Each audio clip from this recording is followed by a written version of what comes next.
지금 부동산 시장은 세금 폭탄을 피할 마지막 기회입니다. 정권 교체와 국가 정책에 큰 이변이 없는 한 양도세는 더 강화되는 방향으로 갈 수밖에 없습니다. 여러분 안녕하세요. 부자사관학교 여운봉 박사입니다. 오늘은 주택을 한 채 이상 갖고 계신 다주택자분들께 양도세 폭탄을 피하는 방법을 알려드리겠습니다. 이 영상 끝까지 귀를 쫑긋 세우시고 꼭 들으셔야 양도세 폭탄 피할 수 있습니다. 먼저 다주택자의 기준에 대해서 잘못 오해하고 계신 분들이 종종 계신데요. 다주택자의 기준이 바뀐 걸 아직도 잘 모르시는 분들이 많은 것 같습니다. 예전은 1가구 3주택 이상이 다주택자로 분류되었으나 2017년 8월부터는요. 주택시장 안정화 방안 정책이 나오면서 다주택자 기준이 1가구 2주택 이상으로 바뀌었습니다. 강화가 된 것이죠. 이렇게 1가구 2주택이 되면 다주택자로 간주된다는 점 꼭 기억하시기 바랍니다. 만약 본인이 다주택자인지 아닌지 정확히 아시려면요. 우선 자신의 주민등록 등본을 반드시 떼 보셔야 합니다. 같이 살든 살지 않든 그게 중요한 게 아니고요. 일단 주민등록 등본상에 나와 있는 가족들이 보유한 주택수를 세어보는 것으로 다주택자 여부를 알 수가 있습니다. 결론부터 말씀드리면 다주택자 기준은 이렇습니다. 만약 주민등록 등본상에 나와 있는 가족들 명의로 보유한 주택수가 모두 2채부터는요. 다주택자에 해당됩니다. 다시 말해서 가족이 갖고 있는 주택이 2채 이상이면 다주택자 가구에 속해버리는 것이죠. 따라서 이때 가족 중에 누군가가 자신의 주택을 팔 때는요. 양도세, 중과세 폭탄을 맞습니다. 보통 우리가 주택이 여러 채 있다 이렇게 자랑하면 사실 주변 사람들이 볼 때 저 사람은 주택이 많아서 참 부럽다 뭐 이런 생각들도 하죠. 근데 사실 그렇지도 않습니다. 다주택자인 본인들은요, 사실 엄청난 세금 고민을 안고 살아가야 하거든요. 여러 곳에서 현재 다주택자 기준을 현행 2주택에서 3주택으로 기준을 완화해야 한다. 이런 주장들이 나오고는 있습니다. 그런데 상속 증여세 관련해서 또 과세를 완화할 그런 계획도 추진되고 있는 상황이죠. 이렇게 현재 국가의 세수가 상당히 부족한 상황인데요. 앞으로 상속증여세도 완화되고 또 덧붙여서 양도세까지도 완화하기는 현실적으로 실현되기 좀 어려운 그런 상황 아닌가 이런 생각도 듭니다. 국가에서 이런저런 세금을 이렇게 계속 줄이다가는 국가 재정의 어떤 곳간이 점점 궁해지게 될 수밖에 없는데요. 우리가 지출할 때가 많지 않습니까? 국방비 지출이라든가 여기저기 비롯해서 돈 쓸 때가 사실 많죠. 그러다 보면 정부로서는 사실 재정 부족 어려움이 상당한 것으로 알고 있습니다. 정부도 정부지만 또 각종 지자체들 역시요. 사실 재정이 궁해지고 있는데 과태료 징구도 사실 요즘에 철저히 하고 있는 거 여러분이 느끼실 텐데요. 또 국가에서는 탄류 세무조사도 전례 없이 또 강하게 이루어지고 있는 것 이런 분위기입니다. 그래서 과거엔 그냥 넘어갈 정도의 탄류 행위까지도요. 세무당국에서는 최근에 철저하게 또 조사하고 추징하고 있는 그런 상황인 것 같습니다. 특히 조기 대선까지 앞둔 상황이고 이재명 후보가 대통령이 되면 주요 공약들을 보면 여러분이 알 수가 있듯이 다주택자에 대한 규제가 지금보다는 훨씬 더 세질 것이란 그런 전망이 우세하죠. 아무튼 2주택 이상의 다주택자에 해당이 된다면 가장 큰 걱정이 뭐니 해도 양도세 폭탄일 겁니다. 다행히 다주택자들에게 반가운 소식 하나가 있는데요. 최근에 다주택자에 대한 양도세 중과세 배제가 1년 더 연장됐다는 소식입니다. 원래는 이 양도세 중과 배제가요. 2025년 올해까지 중과세 배제 혜택이 끝날 예정이었었어요. 그런데 이런 중과세 배제 기한이 내년인 2026년 5월 9일까지 1년 더 연장되었기 때문입니다. 따라서 2주택 이상 다주택자분들은 똑똑한 한 채를 남기고 어서 서둘러서 양도 차익이 적거나 또는 보유 가치가 덜한 이런 주택들은 과감하게 팔아야 하는 그런 순간이 다가온 거죠. 물론 2개 주택 그대로 장기간 보유하려는 이런 분들께는 크게 상관이 없겠지만요. 그러나 살다 보면 또 그게 그렇게 마음처럼 안 되는 것이 자산관리입니다.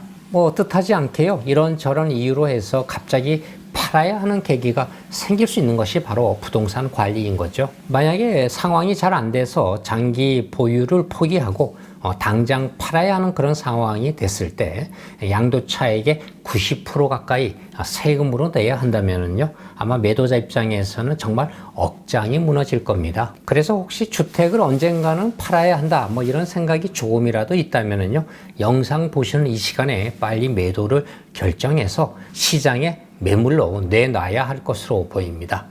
어쩌면 지금이 양도세 폭탄을 피할 수 있는 마지막 기회라는 생각도 듭니다. 양도세 중과 배제 기한이 내년도 2026년 5월에 끝나기 때문에 아직 시간이 충분하지 않을까 이렇게 생각하실 수도 있겠는데요. 사실 그렇지도 않습니다. 1년이 남았지만 지금이라도 시간이 사실 촉박한 거죠. 왜냐하면 아시다시피 일반적으로 부동산 거래라고 하는 것이 한두 달 만에 이렇게 빨리 성사되기가 어렵거든요. 사실 오늘 매매 계약서를 작성을 해도요, 잔금일은 최소 3개월 후, 5개월 후 아니면 6개월 후로 이렇게 뒤에 정하는 경우가 비일비재하기 때문입니다. 그래서 2026년 5월 9일 이전까지 잔금을 맞춰야 하기 때문에요, 사실 계약서 작성은 최소한 2025년 12월 말까지는 해둬야 아마 시간적으로 충분하고 또 상대방에게, 매수하는 사람에게 등기를 넘길 수 있는 시간이 여유가 있어야 마음이 또 놓일 겁니다. 다시 강조해서 말씀드립니다. 2026년 5월 9일까지 매도하시면 양도세 중과세율 피할 수가 있습니다. 지금이 바로 그 기회입니다. 여기서 잠깐 양도세율을 얘기해 드려야 하는데요.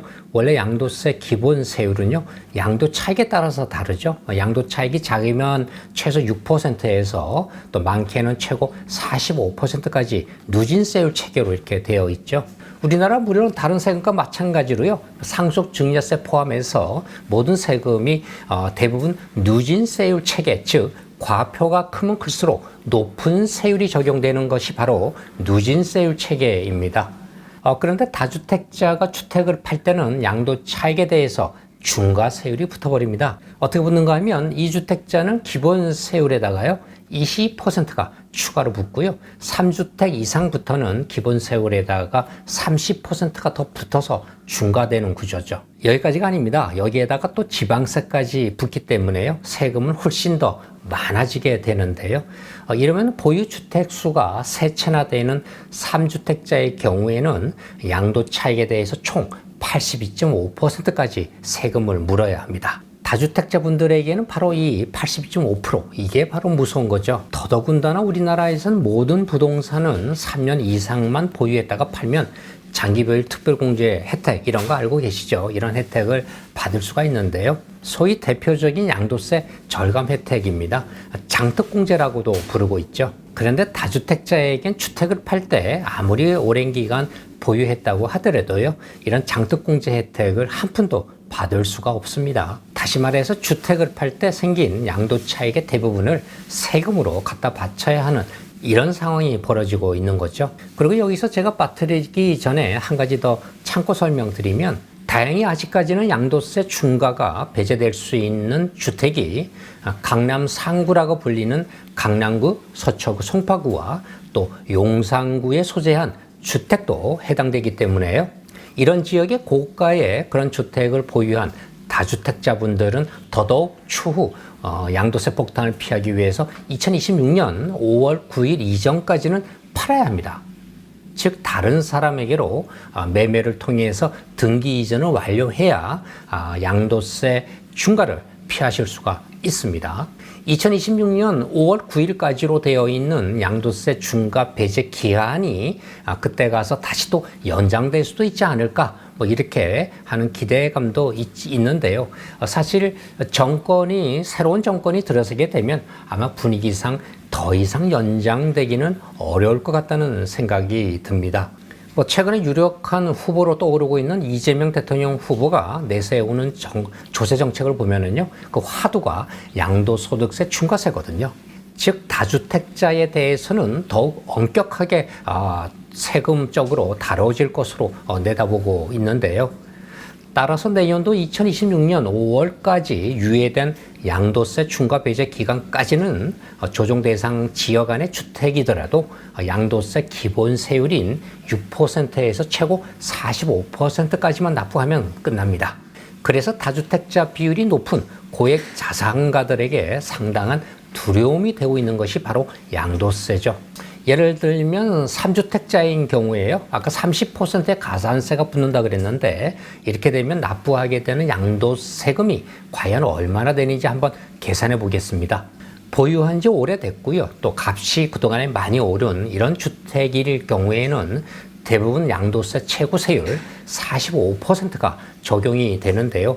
45% 여기에다가 30% 중과세율을 더해지면 적용세율이 무려 75%가 되는데요. 이게 다가 아닙니다.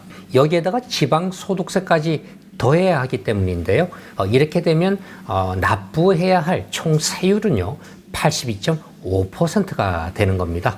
예를 들어 제가 설명해 보겠습니다. 3주택자가 10억짜리 아파트를 판다고 했을 때 양도차익이 5억이라고 한번 가정해 보겠습니다. 만약 중과 배제 기한인 2026년 5월 9일이 지나서 뒤늦게 양도했다고 가정하고 이분이 다주택자이기 때문에 중과 세율로 한번 계산해 볼게요. 자, 차익이 5억이라고 했으니까 5억 차익에 대해서 총 적용 세율이 얼마나 그랬습니까? 예, 바로 82.5%죠. 이거를 곱하면 납부할 세금이요 4억 1,250만 원이 됩니다. 그런데 이번에 다시 똑같은 분이 내년도 2026년 5월 9일 이전에만 매도하신다면 중과세율을 피할 수가 있는데요. 양도세 기본 세율만 납부하게 되죠. 이때 세율은요, 기본 세율인 45%만 적용받습니다.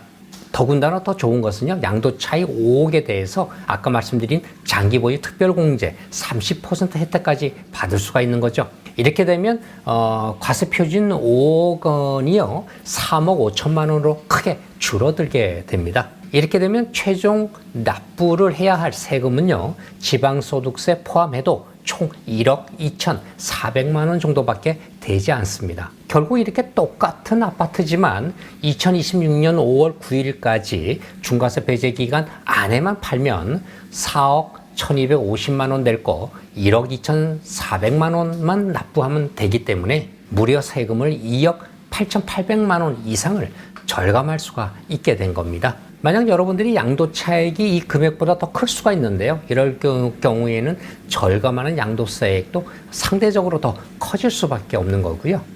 여기서 주의할 점 하나 꼭 알려드려야 합니다. 2026년 5월 9일 이전까지 계약 체결도 해야 되고요. 또 잔금 완납까지 마쳐야 합니다.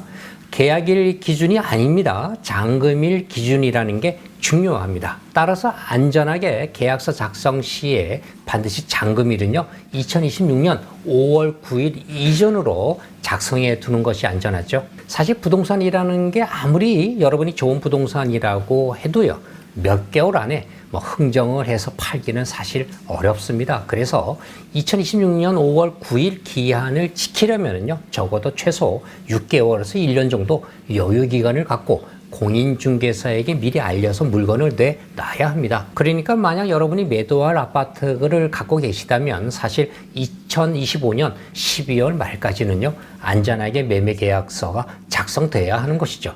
따라서 다주택자분들은 2026년 5월 9일까지 그 이전에 매도 계획을 세우시고요. 꼭 전문가와 상담하시기 바랍니다.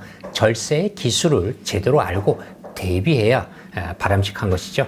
여러분, 부동산은요 타이밍이 생명입니다. 이 영상 보시고 바로 실행에 옮기시기 바라고요. 여러분의 자산을 지키는 일, 이 영상이 도움이 되시길 기대합니다. 앞으로 계속해서 부동산 관련 정보 받으시려면 좋아요, 구독 눌러주시면 됩니다. 감사합니다.